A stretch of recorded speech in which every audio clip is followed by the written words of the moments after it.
Let's go ahead and get started. I want to welcome all of you this afternoon or this morning to our More Through TDM informational session. This is a unique new event for us or activity for us to really just pull together a very quick 30-minute informational session on the legislation that the More Through TDM legislation that ACT has been working on this last couple of years, and we're excited to have Representative Garcia out of Illinois as our new champion and lead sponsor of the legislation, and is in the process of reintroducing that as we speak. And wanted to take time today to provide everyone with a more detailed overview than you may get through our newsletters and quick updates in other forums that we have, to provide you with the tools and information to help in our outreach activities. Joining us today, we have Rob Henry, who's the chair of the ACT's Public Policy Committee, as well as Veronica Jarvis, who's the vice chair of the Public Policy Committee, and our team from Smith, Dawson, and Andrews, which is ACT's government affairs team in DC, with Brett Garson and Brian Hannigan, Kristen Chin, and Jim Smith. So, our goal today is to make sure that you all have the information and feel comfortable being able to, talk about our legislation and perhaps do some outreach in the coming days as well and weeks as we move forward. These are quick, half an hour, so I'm going to stop talking and turn it over to Rob to kick things off for us. Thank you, David. One second, I'm going to share my screen so we can all see that. Yeah, and one thing, just to encourage folks, if you do have questions, feel free to raise your hand or enter questions into the box or chime in as we'll take some points for questions at the end of Rob and end of Veronica talking. Okay, thank you. Everybody see that? Good, David? Yep. Okay, thank you. So thanks, everyone. And we're going to talk today about legislation that we've been working on for TDM. So give you a little backstory. TDM has not received any dedicated funding really ever in its history. We've been able, through our various members, to integrate TDM into different types of legislation, different pieces over time, but it's been quite challenging for many of us in the industry. So we worked to put together a piece of legislation that was reintroduced in the last Congress, or was introduced for the first time in the last Congress, and is being reintroduced with some changes to it in this Congress that we'll kind of walk you through. And I also want to say there aren't any bad questions. So if you have a question and you're concerned that maybe you shouldn't ask it, or maybe we won't be able to answer it today, but we can get back to you. So please ask away and we'll do our best to give you the right and correct answer. So we've been working on this for the past couple of years. So the legislation, the act, is the More Through TDM Act. And you can see kind of what MORE stands for at the bottom here. And this was first introduced in the last Congress, and just recently Congressman Garcia sent out a Dear Colleague letter that we'll talk about. So why do we need legislation? Basically, some of this started with conversations with the Federal Highway Department and USDOT about TDM and how do we better integrate it into policy and language. And one of the things that they recommended was that there is no definition of TDM in the federal code, and that is a big barrier to get funding directly to TDM programs. So that's something that this legislation addresses. So, and if you look at the FAST Act, the last infrastructure bill, you will not find TDM in that act. It's not mentioned in any way. So that's another misnomer that we had to correct and hopefully get into this. And last year, with the in addition to this legislation, we were able to get the TDM legislation in the what's called a manager's amendment from Congressman DeFazio, who's the chair of Transportation Infrastructure. So that was a big win that we hope will continue into this year, which kind of is perfect timing as you see the president and DOT Secretary Buttigieg and others talking about infrastructure, and this is the time to make this happen as it's President Biden's #1 initiative right now. So I think hopefully the timing all lines up for us well. So eligible TDM strategies vary by region. This is determined by each DOT sometimes, by each MPO, by each RPO. So it's a challenge to get TDM, consistent TDM throughout the country. So we wanted to make sure we could help streamline that, and so that people are really doing TDM and it's not kind of sort of like TDM or really not TDM at all, which we find. There's no dedicated funding, as we mentioned, for TDM programs. Each region in the country comes up with different ways to fund that. And it's also, we just feel it's great timing. And also, as we look at the climate and what's going on and what we've all been advocating for, and you look at some of the uses during the pandemic, which were really TDM strategies that a lot of people implemented, it's perfect time to further fund TDM and really to kind of put your money where your mouth is. For TDM program. So as David mentioned, who's sponsoring this legislation? So we have Representative Chuy Garcia out of Illinois. He is on transportation infrastructure and also the Future of Transportation Caucus founding member. He's been very supportive. His office has been great to work with, and we're excited to have Representative Garcia introduce this, and hopefully we'll have a House number very, very soon as we're going through that process, which we can walk you through if you have any questions about that. So what will the legislation do? David, kind of talked about defining TDM. One of the biggest things that Federal Highway has said to us that if we do that, be a potential game changer for transportation demand management programs. So that's the number one priority, is to get that definition into the federal code. And you'll see, what can defining TDM do? It's the use of strategies to inform and encourage travelers to maximize efficiency. So we all know what TDM is that are working in the industry, but it's making sure that that definition is in that federal code. So what will the legislation do? It will also define it. It defines what TDM strategies are. It will define what a transportation management association is. It includes TDM and MPO long-range plans and tips, and requires MPOs and non-attainment or maintenance areas to establish TDM targets. So this follows the kind of the CMAQ process and the funding formula, because they needed a formula to understand how to fund TDM, and that's kind of the formula that we've mirrored. It also establishes new TDM programs, so authorizes creation of TDM programs to implement TDM. What we're asking for is $1.25 billion, so $250 million over a 5-year period as initial money to fund TDM programs across the United States. This will be available to all states, and as I mentioned, it's going to be apportioned using the same calculation as CMAQ. And this is one of the changes from the bill this year. In last year's Congress, we asked for $500 million over a 5-year period, and we were encouraged to increase that ask.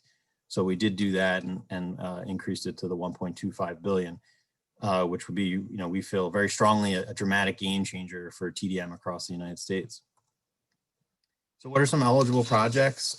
You'll see here technology, marketing and promotion, which is a big issue, real-time information, work zone management, development of plans for preparedness and resilience, and improve flow for people, not cars, which is a big thing. So a lot of TDM kind of grants and things that are out there today. Sometimes we'll talk about traffic flow and variable speeds and things, but it doesn't necessarily discuss people.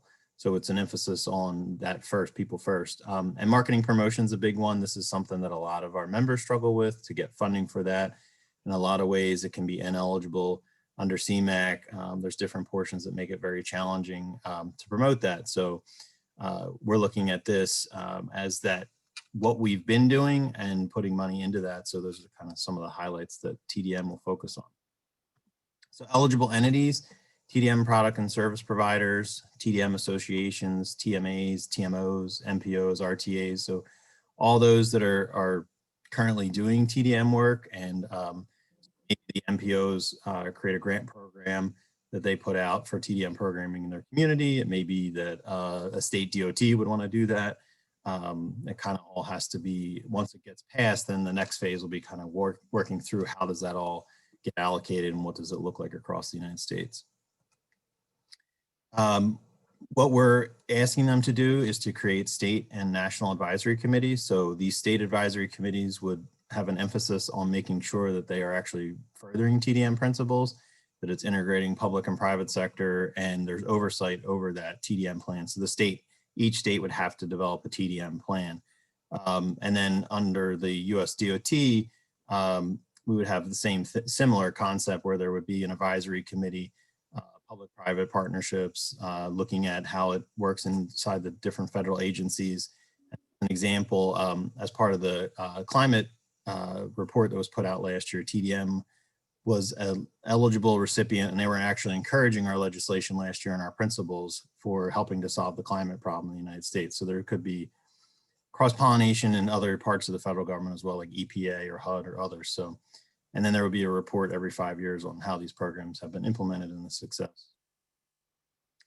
We also asked for a new UTC, so a transportation, University Transportation Center. And this is something that exists in the United States now, but there isn't one that specifically just focuses on TDM. And it could be, this is something that that they just approve funding for TDM research, and it may go to a certain university. So what we're looking for at the end of the day is that this is TDM research and development. It's $3 million in funding, and it focuses on advancing TDM and understanding kind of what we do with behavior change and mobility decisions. And the way a lot of times in working with the federal government, it's kind of the chicken before the egg. They'll ask you, you could lay out a program, for example, and they will say, well, what research backs that, or what data do you have that can show that you'll be able to implement this? So you have to do the research first sometimes before you can get the funding. So it's kind of, we're asking for funding for programming, but also asking for funding for research as well. And that's all I think I had on my piece. And I don't know, Dave, if you want to take questions now or after. Yeah, if there's any clarifying questions, if anyone had something that was sitting on the top of the mind right now, feel free to chime in or enter it in the chat. We'll just pause for a quick moment before transitioning it over to Veronica.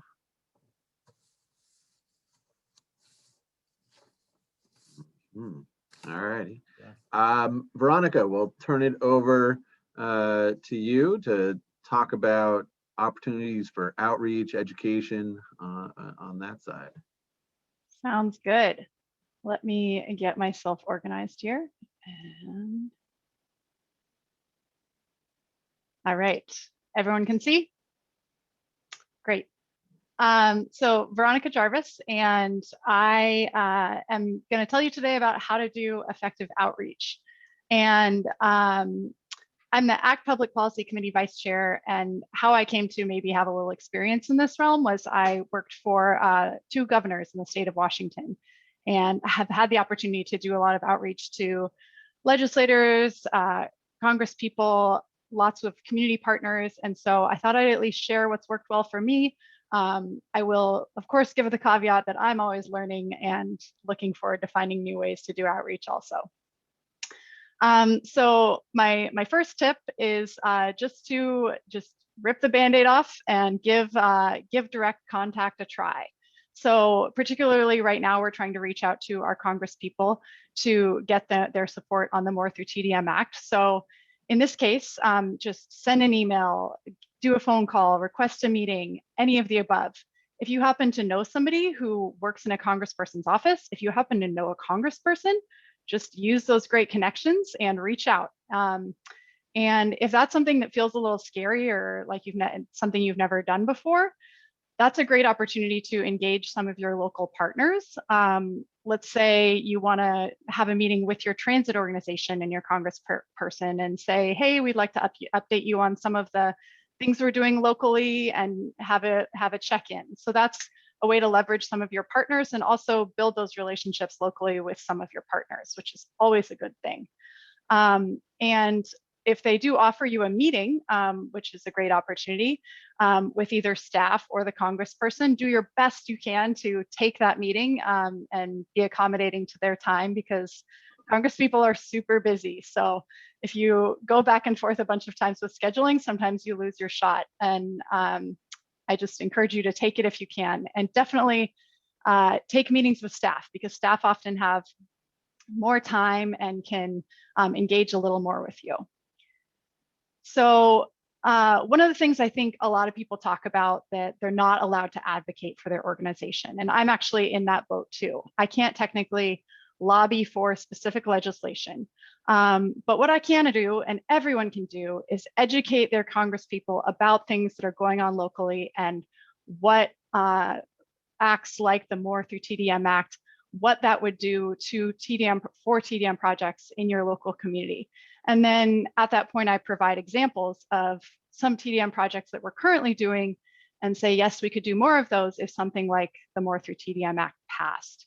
And it really does differ at every organization, so it doesn't hurt to check with your organization or company first. I know mine, I'm a council of governments, so I would have to get approval through the board, and sometimes those kind of steps take a while if we were going to endorse the legislation through our whole organization.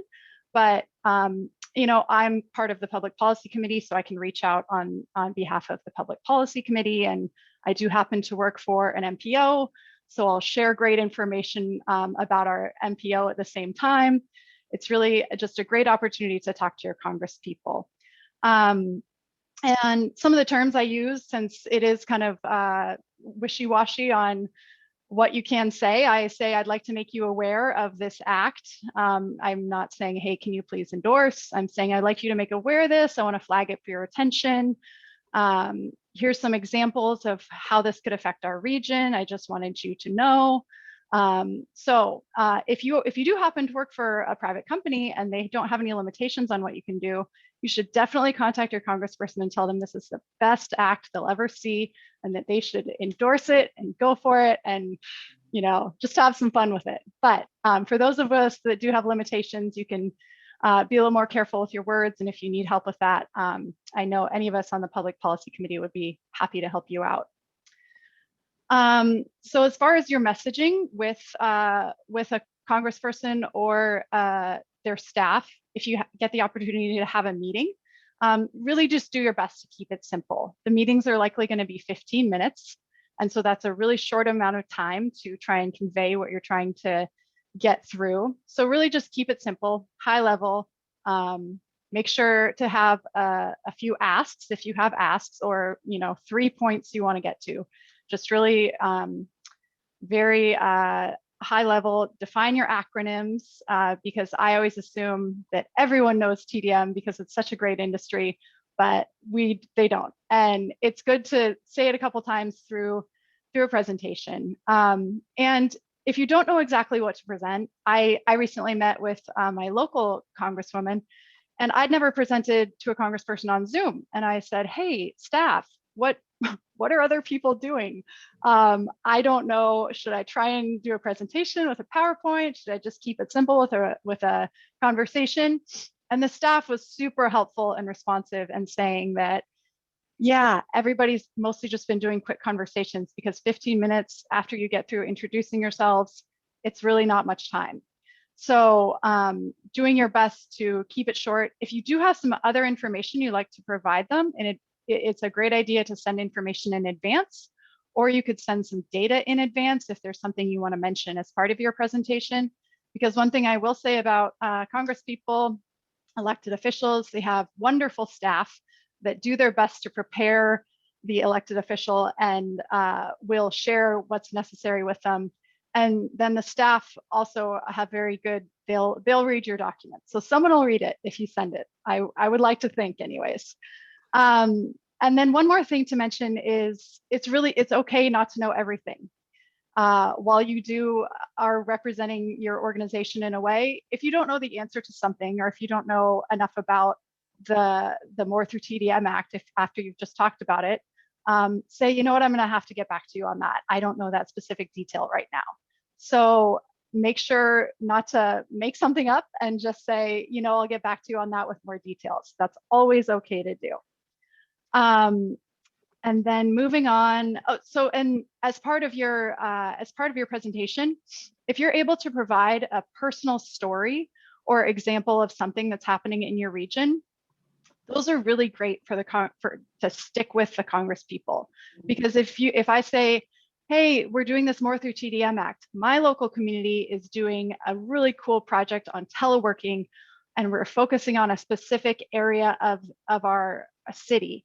And here it has made a huge difference on the traffic volumes. And that's a really pointed example of they'll think, oh, okay, this is something that cause and effect makes a difference for cars on the road.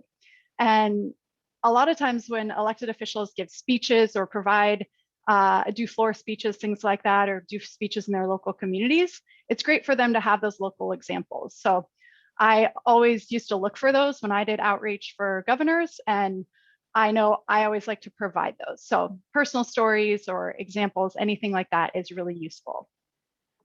The next step is to, after you have a meeting, or even if you've just communicated via email, sent some documents, just follow up. It never hurts to over communicate with Congresspeople staff, because they get a lot of communication, but it's easy to forget or lose sight of things. So don't be afraid to send them a follow-up email, especially if you've had the opportunity to have a meeting. A very important part of the meeting is to do follow-up and send any data or requested information that they wanted, or even examples of projects. I had a couple of meetings last week, and they said, hey, could you send me specific examples of projects, something in a written form? And I was able to do that for them.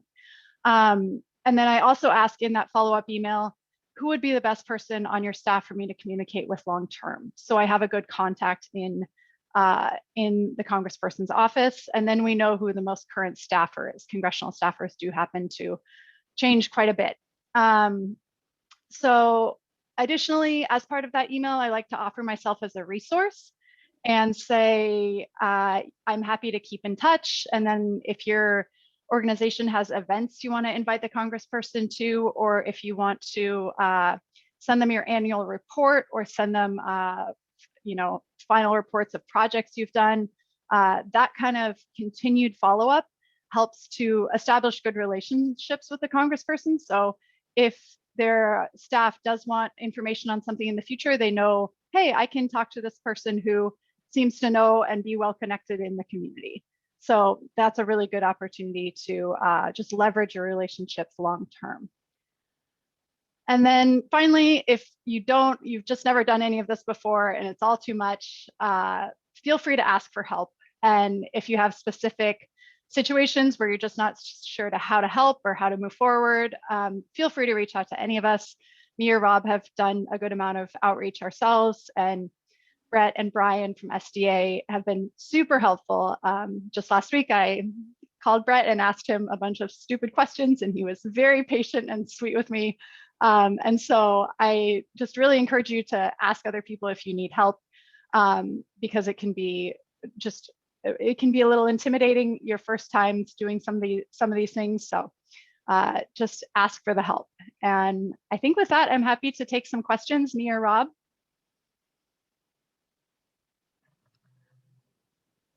Oh, and I'll stop sharing. 1 second. Any questions from folks? Any points that for additional clarification? Anyone have has gone through and met with their members of Congress in the past with some of their own tips and tricks or experiences? One thing I do want to just quickly have introduce Brett and Brian. Maybe if the two of you can just introduce yourself real quickly. They are our government affairs team at Smith, Dawson, and Andrews, and are here to help us all. Brett? Yeah, thanks so much, David and Rob and Veronica. Your presentations were really great. And like Rob said, there are no dumb questions or stupid questions, Veronica. They were all good ones. So Brian, Jim Smith, and Christian Chin, we make up the ACT team in Washington, D.C. We've been working very closely with Congressman Garcia's office. We actually got word this afternoon, or early morning, I should say, that they're going to close the original co-sponsorship for the ACT, close the business tomorrow, which doesn't mean that you can't get co-sponsors afterwards. It just means the legislative text of the and the HR number will have the names of those original co-sponsors on the legislation. And then following that, it'll just be added after the fact that you're a co-sponsor of the legislation. It just won't be on the text. So just want to flag that for you all. So if you have any free time, please contact your member of Congress. As I wrote in the chat, Brian Hannigan, who I'll turn it over to in a moment, is a pro and expert at tracking down the appropriate staff member, and it's as easy as sending an email saying you support the legislation or you want them to be made aware of it, and the co-sponsorship, original co-sponsorship time is closing. We could also, if you want the Dear Colleague letter that was sent, we could provide that as well. But just want to put that on your radar. Close of business tomorrow. They're closing the original co-sponsorship opportunity for the legislation. So I'll turn it over to Brian if you real quickly, or if anyone has questions. Sorry. Well, thanks, Brett, and David, Rob, and Veronica. All very, very helpful information. I just think it's important to point out that each member of Congress has two staffs. There's a staff in Washington, and then there's the local district staff. They're both important. The local district staffs can do a great job if they become a champion of your cause, in being the burr in the saddle, as it were, with the Washington office. The Washington people, as you can imagine, are inundated with requests and visits and calls, every day. They're all overworked. They also change jobs frequently. And so it can be difficult to understand at times who to be in contact with. So one service that we're happy to offer, we subscribe to a congressional directory, and we can give you the names of the legislative director, the legislative assistant in charge of transportation issues, both of whom are typically in the Washington office, and then also the local district director. And we recommend that you try to communicate, with all three in this particular instance where we're looking for co-sponsorships. But again, anytime you need any assistance on identifying the correct people in an office, let us know and we'll be happy to help out. You can also just call them up and say, introduce yourself, say, I'm interested in transportation demand management issues. Can you tell me who on your staff I should be in touch with? And Veronica, I think, has done a great job, with that. So again, I know we're short on time. You have my email. Happy to interact with you anytime. Excellent. Thanks, Brian. And there's a question that just came in on the chat asking about, is it more impactful to organize a larger quantity of calls, requests from different stakeholders, or try and corral everyone together into a shared outreach? My take there would be to have everyone do both, really. It really doesn't hurt. I think that the more they hear about it, the better, and they'll be like, oh, all these people are calling me about this thing. Maybe I should pay attention. But also doing a group letter doesn't hurt. And are we looking at House and Senate, or focusing on House? For now, since it's being originally sponsored in the House, we're focusing on that right now. But I think in the near future, we'll do some Senate outreach also. Thanks for the questions, Chris. And just everyone to know, and earlier in the chat, I posted it in response to Lois's question, the PowerPoint, and we'll have to get Veronica's up there as well, but the more one is up on the ACT website under the public policy section. There's a subsection on the legislation, along with a copy of the Dear Colleague letter, and I believe some template language for folks to use. So those resources are there for everyone. As you do outreach, please feel free to CC, myself or Brett and Brian on the call or on the email, so that we know that outreach is taking place, and we could always do some additional follow-up from our end in addition. And I put in the chat too, David, that on May 10th through the 14th, we're going to do a TDM week, which is now dovetailing into other infrastructure weeks. But So if you could share, what TDM materials you have during that week on social media and just tag ACT and use the hashtag TDM week, that's very helpful as we frequently get asked for information on successful programs that are out there. And when we meet with representatives and say, well, why should I fund this? Show me some examples in my particular area of the country or just some particular aspects. And that's that. Anybody can do that if you're not allowed to, as Veronica mentioned, educate versus advocate. That information is power. And the more we have, the more we can articulate the value in TDM. All right. Everyone ready to go out there and educate, advocate, advance, promote? All right. Well, we know we're all here for just a half an hour. So want to thank you all for the time. Again, there is this new deadline that has just popped up with tomorrow's, end of day for original co-sponsors. So if people are able to do some outreach over the next 24 hours, that would be awesome. And anything we can do to help, just reach out to anyone on the team, and we'll make sure you get what you need. But I just want to, I want to really overemphasize that tomorrow is not the end of the game. Nope. The original co-sponsor, the only difference is their names will be printed on the original text of the bill. But immediately thereafter, the bill will be assigned a bill number. It'll go up on the congress.gov website, and every co-sponsor who agrees subsequently to support the bill will be listed on the website. And that's very, very important. We should have a goal to try to get at least 50 co-sponsors for this bill. And I think with your support, we can do that. Excellent. Okay. All righty. I think we will go unless there's anything, any last points. All right. Thank you everyone for joining today. Everybody. Thanks.